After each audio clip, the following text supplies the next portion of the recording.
हमारे YouTube channel ज्ञान उपदेश को सब्सक्राइब करें और बेल आइकॉन को दबाएं ताकि आपको हमारी हर वीडियो की नोटिफिकेशन मिलती रहे। एक बार एक गांव में बहुत से महात्मा आकर यज्ञ कर रहे थे और वो वृक्षों के पत्तों पर चंदन से श्री कृष्ण का नाम लिखकर पूजा कर रहे थे। वो जगह गांव से बाहर थी। वहाँ एक आदमी अपनी बकरियों को रोज घास चराने जाता था। साधु हवन यज्ञ करके वहाँ से जा चुके थे, लेकिन वो पत्ते वहीं पड़े रह गए। तभी घास चरती बकरियों में से एक बकरी ने वो कृष्ण नाम रूपी पत्तों को खा लिया। जब आदमी सभी बकरियों को घर लेकर गया तो सभी बकरियां अपने बाड़े में जाकर मैं करने लगी, लेकिन वो बकरी जिसने कृष्ण नाम को अपने अंदर ले लिया था, वो मैं की जगह कृष्ण कृष्ण करने लगी, क्योंकि उसके अंदर कृष्ण वास करने लगे थे। उसका मैं यानी अहम तो अपने आप ही दूर हो चुका था।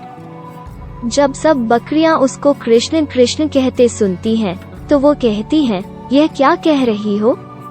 अपनी भाषा छोड़कर यह क्या बोले जा रही है? मैं बोल। वो कहती है, कृष्ण नाम रूपी पत्ता मेरे अंदर चला गया, मेरा तो मैं भी चला गया। सभी बकरियां उसको अपनी भाषा में बहुत कुछ समझाती, परंतु वो टस से मस न हुई और कृष्ण कृष्ण रटती रही। सभी बकरियों ने यह निर्णय किया कि इसको अपनी टोली से बाहर ही कर देते हैं। वो सब उसको सींग और धक्के मारकर बाड़े से बाहर निकाल देती हैं। सुबह जब मालिक आता है तो उसको बाड़े से बाहर देखता है तो उसको पकड़कर फिर अंदर कर देता है, परंतु बकरियां उसको फिर सींग मारकर बाहर कर देती हैं। मालिक को कुछ समझ नहीं आता यह सब इसकी दुश्मन क्यों हो गई। मालिक सोचता है कि जरूर इसको कोई बीमारी होगी जो सब बकरियां इसको अपने पास भी आने नहीं दे रही। वो सोचता है कि यह ना हो कि एक बकरी के कारण सभी बीमार पड़ जाए। वो रात को उस बकरी को जंगल में छोड़ देता है। सुबह जब जंगल में अकेली खड़ी बकरी को एक व्यक्ति जो कि चोर होता है देखता है, वो उस बकरी को लेकर जल्दी से भाग जाता है और दूर गांव जाकर उसे किसी एक किसान को बेच देता है। किसान जो कि बहुत ही भोला भाला और भला मानस होता है, उसको कोई फर्क नहीं पड़ता कि बकरी मैं कर रही है या कृष्ण कृष्ण। वो बकरी सारा दिन कृष्ण कृष्ण जपती रहती। अब वो किसान उस बकरी का दूध बेचकर अपना गुजारा करता है। कृष्ण नाम के प्रभाव से बकरी बहुत ही ज्यादा और मीठा दूध देती है। दूर दूर से लोग उसका दूध उस किसान से लेने आते हैं। किसान जो कि बहुत ही गरीब था, बकरी के आने और उसके दूध की बिक्री होने से उसके घर की दशा अब सुधरने लगी। एक दिन राजा के मंत्री और कुछ सैनिक उस गांव से होकर गुजर रहे थे। उसको बहुत भूख लगी, तभी उन्हें किसान का घर दिखाई दिया। किसान ने उनको बकरी का दूध पिलाया।